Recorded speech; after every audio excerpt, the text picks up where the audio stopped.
कि हमारी बातों को पूरा नहीं माना जा रहा था, या काम का श्रेय तेजस्वी यादव ले रहे थे या लालू जी की पार्टी आरजेडी ले रही थी। नहीं होगा, मर जाना कबूल है लेकिन भारतीय जनता पार्टी में जाना कबूल है। ये नीतीश कुमार उनको बता देता होगा कि इंजीनियर ये इतने दिन में पुल गिर जाएगा, या इस तरह के लोग होंगे जो पुल बनाया जाएगा, सरकार गिराया जाएगा, तो इनका अपना गहरा उन लोगों से ताल्लुक होगा जो लोग। नमस्कार साथियों, मैं रजनीश भारती, आप देखना शुरू कर दिए महानायक टीवी न्यूज। साथियों, अभी हमारे साथ में सीएम न्यूज के वरिष्ठ पत्रकार हमारे साथ में विक्रम चौधरी जी हमारे साथ में जुड़े हुए हैं। तो इसमें तमाम मुद्दे पर हम बात विचार करेंगे। तो सर, सबसे पहले आपका स्वागत है महानायक टीवी न्यूज पर। बहुत बहुत साधुवाद, आपको भी बहुत बहुत मुबारकबाद, धन्यवाद कि आप जो है से कि ज्वलंत मुद्दों को उठाते हैं अपने चैनल के माध्यम से, इसलिए आपको और आपके चैनल को भी बहुत बहुत धन्यवाद और दर्शकों को भी प्रणाम। बिहार के राजनीतिक में जिस प्रकार से मोड़ आया है, आप इस मोड़ को कैसे देख रहे हैं?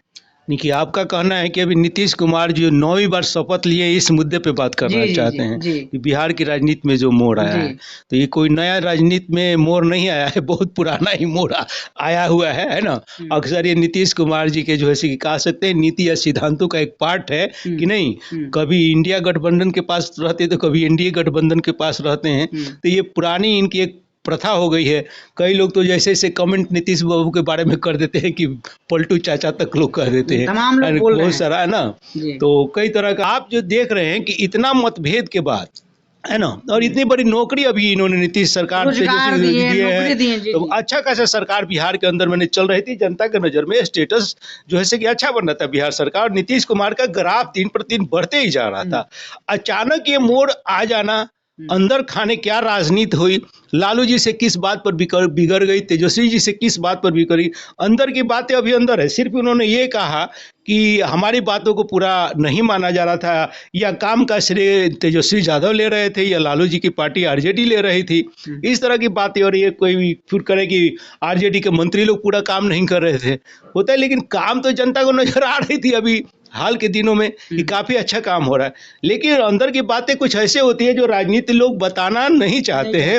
आम जनता जो है सस्पेंस में रहती है और ऊपर की बातें बता दी जाती है और अंदर की राजनीति छुपी रहती है। जो ये खेल होता है, इसके अंदर बहुत बड़ा खेल होता है। मानिए तेजस्वी यादव जी जो बात बोले हैं कि मानिए नीतीश कुमार जी जो 17 साल में नहीं कर पाए, हम 17 महीने में वो करके दिखाएं, तो ये चैलेंज के रूप में कैसे देख रहे हैं चीज को? सवाल तेजस्वी यादव ही ने नहीं किया, दोनों ने मिलकर किया था। यहीं पे तो एक बहुत बड़ा विवाद है कि तेजस्वी जी कह रहे हैं कि मैंने किया 17 महीने में, तो नीतीश कुमार क्या चुपचाप बैठे हुए थे? ऐसा नहीं है। नीतीश कुमार ने मिल करके किया, तेजस्वी के साथ लेकर के किया, दोनों पार्टियों ने मिल करके, सीपीआई सीपीएम और कांग्रेस का भी उसमें सहयोग है। एक व्यक्ति कोई इसका श्रेय लेना चाह रहा है तो गलत कर रहा है। तो हो सकता है श्रेय लेने की जो राजनीति में माहौल चला, अभी जो इतनी नौकरियां 4-5 हजार बांटी गई, शिक्षकों की बीपीएससी से बहाली, चाहे बहुत सारे विभागों में बहाली हुई है ना, बहुत लोगों का पदोन्नति हुआ है, बहुत लोगों का सैलरी भी और लोगों को बढ़ाया गया है। तो इस तरह का काम तो हो रहा था। तो ये श्रेय लेने का श्रेय जो आ रहा है कि नहीं, तो इसमें भी मतभेद कहीं पैदा हो नीतीश कुमार में, लालू यादव में, तेजस्वी यादव में, तो इसके लिए कि कुछ हुआ। इस चीज को सर, आप इस चीज को कैसे देखेगा? हम लोग सर ग्राउंड पे उतर कर हम लोग काम करते हैं, तो तमाम जनता हम लोग से उम्मीद लगाए बैठे हुए हैं कि हम लोग कुछ अच्छा देंगे। आप इस चीज को कैसे देख रहे हैं? देखिए, बात यहाँ पर ये आती है कि जो जनता वोट देती है, दो तरह की धारा है। एक तरह की सांप्रदायिक शक्ति आरएसएस बीजेपी को माना जाता है, और बाकी जो इंडिया गठबंधन को समाजवादी विचारधारा का माना जाता है। तो समाजवादी और जो ये तो कहा जाता है कि धर्म के आधार पर राजनीति करती है भारतीय जनता, राम राज की तरफ बात होती है, संविधान राज की समाप्ति होगी। तो एक तरफ कहा जाता है कि ये संविधान को मानने वाले हैं जो इंडिया गठबंधन वाले लोग हैं, और ये लोग राम राज को मानने वाले हैं। तो दो विचारधाराओं के बीच में जो है कि एक तरह की लड़ाई है। पूंजीवादी शक्ति, मनुवादी शक्ति, समाजवादी शक्ति, ये दोनों के बीच की लड़ाई है। तो एक धारा इधर है, एक धारा उधर है। नीतीश कुमार जो अभी थे समाजवादी शक्ति और भारतीय संविधान के समर्थन में थे, है नहीं, और एक कहते कि सांप्रदायिक शक्ति भारतीय जनता पार्टी से, आरएसएस से मेरा कोई समझौता नहीं होगा, मर जाना कबूल है लेकिन भारतीय जनता पार्टी में जाना कबूल है। ये नीतीश कुमार का स्टेटमेंट है। और वहीं पर तो वो भी तो सर बोले हुए थे, अमित शाह भी तो वो बात बोले हुए थे कि हम उन नीतीश कुमार के लिए दरवाजा, खिड़की, भेंडी, लीटर तक बंद है, सब बंद है।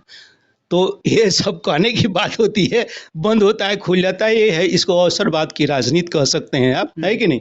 इस अवसरवाद की राजनीति में जो देश की जनता है, जो किसी विचारधारा को मानती है, उसके ऊपर कुठाराघात होता है कि हमारा नेता बदल के उधर कैसे चला गया, या उधर वाला इधर कैसे चला गया। जो भारतीय जनता पार्टी आरएसएस के लोग समर्थक होंगे, कल नीतीश को जो कोसते होंगे कि नीतीश जैसे लोगों को भारतीय जनता पार्टी आरएसएस के साथ नहीं रहना चाहिए, भारतीय जनता पार्टी ने उसको अपना लिया, तो ऐसा नहीं है। आरएसएस और बीजेपी के लोगों में भी जो है से कि काफी विरोध होगा नीतीश के प्रति, भारतीय जनता पार्टी के। ये सर देखिए, मनीष कश्यप जब जेल से निकले तो मनीष कश्यप लगातार बोल रहे हैं कि हम जेल जाने से पहले बोले थे कि 180 दिन में आपका सरकार गिरा देंगे।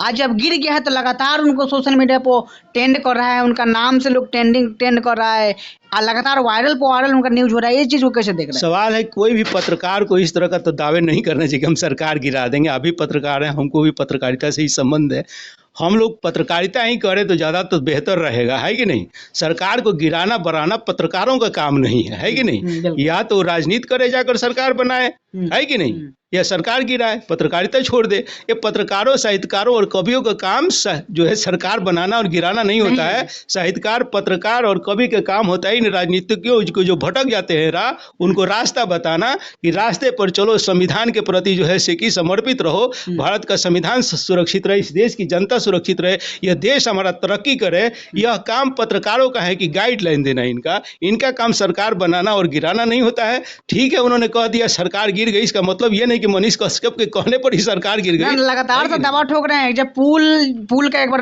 बोले थे कि पुल गिर जाएगा, इतना दिन में गिर जाएगा, और वो गिर गया। वो भी बोले कि मेरा भविष्यवाणी सच हो गया।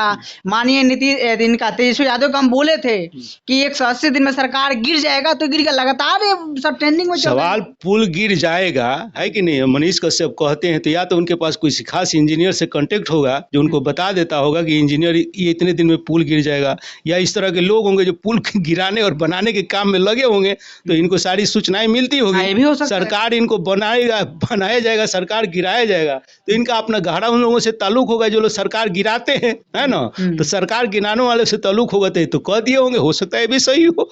कैसे तालमेल यहाँ पर दिखाई दे रहा है, तालमेल दिखाई दे रहा है एक तरह से। तो अभी सर देखिए, माननीय नीतीश कुमार जी और लालू प्रसाद यादव जब अलग हुए, और देखिए कल अलग हुए और आज उनके घर पर ईडी का छापा पड़ गया। आज ईडी आवास पर बुलाया गया है, तमाम उनके ऊपर कार्रवाई हो रहा है।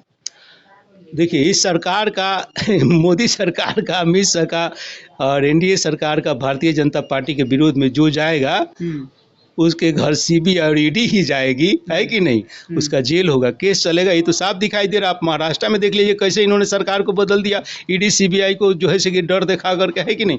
जो लोग मान गए उनके साथ हैं, उनको कोई सीबीआई। लेकिन सर एक बात यहाँ पर देखा जाएगा, माना जाएगा कि नीतीश कुमार जी वो मास्टर माइंड हैं। अब देखिए, जो मेन मीडिया थी, स्ट्रीम मीडिया, लगातार अयोध्या के खबर दिखा रही थी, लगातार हर मीडिया। लेकिन नीतीश कुमार जी एकाएक सारे मीडिया, मेन मीडिया के फोकस कहाँ कर दिए बिहार में। कैसे देख रहे हैं इस चीज को?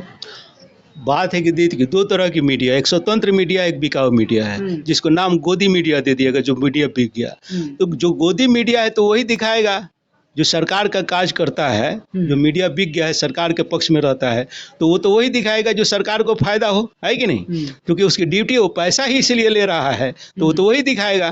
तो पहले दिखाई दे रहा था कि नहीं, मंदिर का उद्घाटन से जो है से कि सरकार को ज़्यादा फायदा हो, मोदी सरकार को ज़्यादा फायदा, तो उसको फोकस करता था।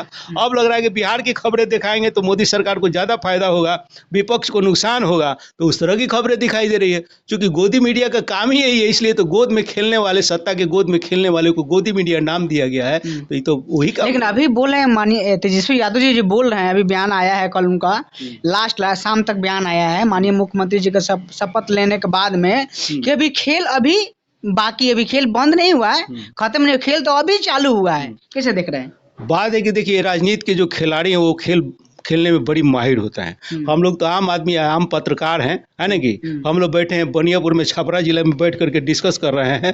जो दिन रात जो है कि विधानसभा में या लोकसभा में रहते हैं, तो उनको राजनीति की गहरी जानकारी होती है और कौन सा गेम कैसे खेलना है, कैसे पलट देना है, उनको मालूम होता है। तो तेजस्वी जी जो मालूम है, उनके पास भी कोई गेम रखा होगा जो उनको लगता है कि भविष्य में ये गेम काम करेगा और एक दिन हो सकता है नीतीश की सत्ता पलट जाए यहाँ से।